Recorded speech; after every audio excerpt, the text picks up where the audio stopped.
আপনি ঘরে বসে নিজের জায়গায় করবেন।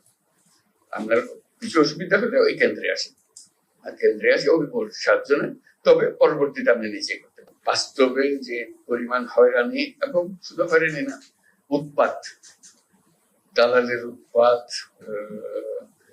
তারপরে উপদালালের উৎপাত, বাড়িঘরের উৎপাত, গিয়ে গিয়ে উৎপাত, পুলিশের উৎপাত, নানা ভঙ্গি একটাকে কেন্দ্র করে কত রকমের যে উৎপাত মানুষের জীবনে আসে, এবং তার এমন থাকা, এটা ছাড়া তার উপায় নেই, বাসার উপায় নেই। যত উৎপাতই হোক তাকে এটা গ্রহণ করে কাজটা ঘুরিয়ে নিতে হবে, এবং যেটা কয়েক মিনিটের কাজ সে বহুদিন ধরে এটা ঘুরিয়ে পেঁচিয়ে এটাকে করে।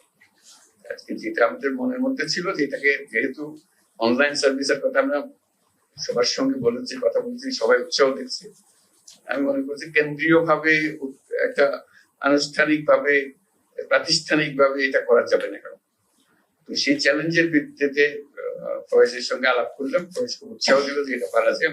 আমরা তো অন্তত খুব বিনীত ভাবে 2-1 জায়গায় করি, দেখা যায়, না হলে মানুষ বলবো যে এটা করলো, কিছু করলো। তো তারই প্রারম্ভ হবে আজকে, সেটাই জানা। এবং সবার যে উৎসাহ আছে, জনে জনে যখন আলাপ করেছি, সেটা আমি দেখছি আমাদের উৎসাহের কোনো কমতি নেই, কিন্তু কাজটা এগোতে পারছে না। অনেকে শুরু করে দিয়েছে, কিন্তু কাঠামোর অভাবে এটা হয়তো ছড়াচ্ছে না। আমরা চাচ্ছি যে এটা একটা কাঠামোগত রূপ দিটা, যাতে করে এর মাধ্যমে উদ্যোক্তাদের মারফতে এটা আসুক, এবং সবাইকে মূল বিষয়টা হবে যে মেসেজটা আমরা দেবো, আপনি ঘরে বসে নিজের জায়গায় করবেন। আপনার কিছু অসুবিধা হলে ওই কেন্দ্রে আসেন, আর কেন্দ্রে আসে অভিজ্ঞ 7 জনে, তবে পরবর্তীতে আপনি নিজে করতে পারবেন। আপনি না পারলে আপনার ছেলে মেয়ে পারবে, যারা তরুণ তরুণী আছে তারা শিখে যাবে, 2-1 বারের মধ্যে শিখে যাবে, তাহলে একটা অসুবিধা হবে।